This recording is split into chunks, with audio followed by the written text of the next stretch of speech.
असे मेथीचे कढी गोळे एकदा करून पहा आणि खाऊन पहा. चला बघूया याची रेसिपी. मी सरिता, माझ्या चॅनलमध्ये तुम्हा सगळ्यांचं स्वागत करते.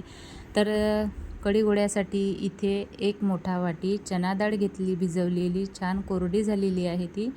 आता त्यासोबतच जेवढी चणा डाळ घेतली तेवढीच बारीक चिरलेली मेथी घ्यायची. मेथी पण स्वच्छ धुवून कोरडी करून नंतर चिरायची. 4-5 लसणाच्या 10-12 लसणाच्या पाकळ्या, 4-5 हिरव्या मिरच्या, बारीक चिरलेली कोथिंबीर, तेल आणि काही मसाले, सोबतच चणा डाळीचं पीठ आणि कढीसाठी ताक. तर हे झालं साहित्य. चला बघूया याची कृती. तर लसणाच्या पाकळ्या आणि हिरवी मिरची, थोडं जिरं आणि थोडी कोथिंबीर टाकून याची बारीक पेस्ट तयार करून घ्यायची.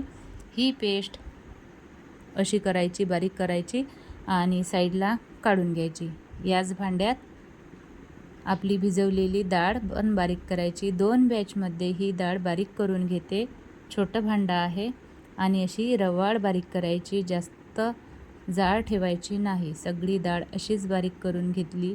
एका बाउलमध्ये आता ती काढली आणि यात टाकायचं आहे बाकीचं साहित्य, ते म्हणजे मेथी, लसूण आणि मिरचीची तयार केलेली पेस्ट, थोडीशी कोथिंबीर, सोबत आता यात जाणार पाव चम्मच हळद, लाल मिरची पावडर 2 छोटे चम्मच म्हणजे 1 टेबलस्पून, चवीनुसार मीठ. आता हे सगळं एकत्र करायचं. तर मिरचीचं प्रमाण म्हणजे तिखटाचं प्रमाण कमी जास्त केलं तरीही चालेल. सगळं एकत्र करायचं आणि याचे गोळे तयार करायचे. सोबत यात तेल पण ॲड करायचं थोडंसं, याने सॉफ्ट होतात मस्त आतून गोळे.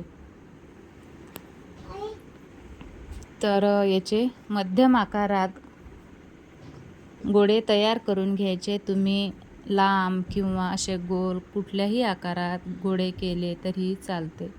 तर मी असे गोल केले. आता एवढ्या सारणमध्ये, एवढ्या मिश्रणामध्ये 7 गोळे तयार झाले. तुम्ही बघू शकता कलर किती छान आलेला आहे आणि खायला पण खूप छान लागतात. चला आता कढीची तयारी करूया. तर कढीसाठी इथे ताक घेतलं मी. अमरचं ताक आहे.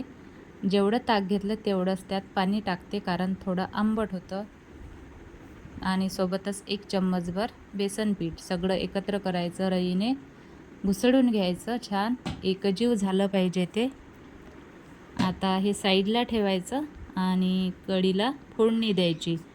तर त्यासाठी मोठं पातेलं घ्यायचं, जेणेकरून कढी आपली बाहेर जाणार नाही, भांड्याच्या उतू जाणार नाही. तर इथे मी पातेलं घेतलं. एक मोठा पळीभर त्यात तेल टाकलं. तेल गरम होताच यात टाकायची आहे मोहरी.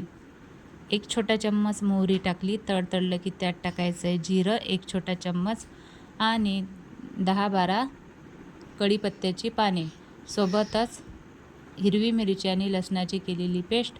लगेच परतायचं आहे. गॅसची फ्लेम मंद करायची. पाव चम्मच हळद टाकून पुन्हा परतून घ्यायचं आणि घुसळलेलं ताक टाकायचं.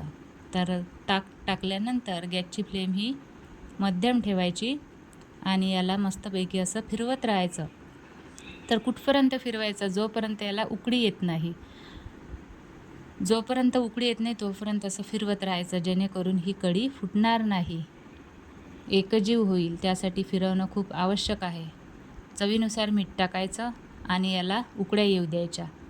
उकळ्या आल्या, 7-8 उकळ्या आल्याशिवाय यात गोळे सोडायचे नाही. भरपूर उकळ्या येऊ द्यायच्या. नंतर एक एक करून यात तयार केलेले गोळे सोडायचे.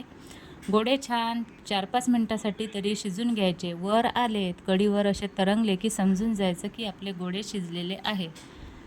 गोळे शिजले की गॅस बंद करायचा आणि वरून सजावटीसाठी कोथिंबीर टाकायची. चला, कढी गोळे मस्तपैकी तयार आहे.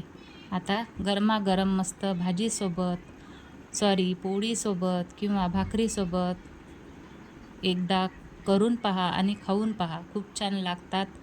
आणि कसे झाले ते कमेंट करून सांगा. लाईक करा, शेअर करा आणि चॅनलला सबस्क्राईब करायला विसरू नका. भेटूया पुन्हा अशाच रेसिपीमध्ये.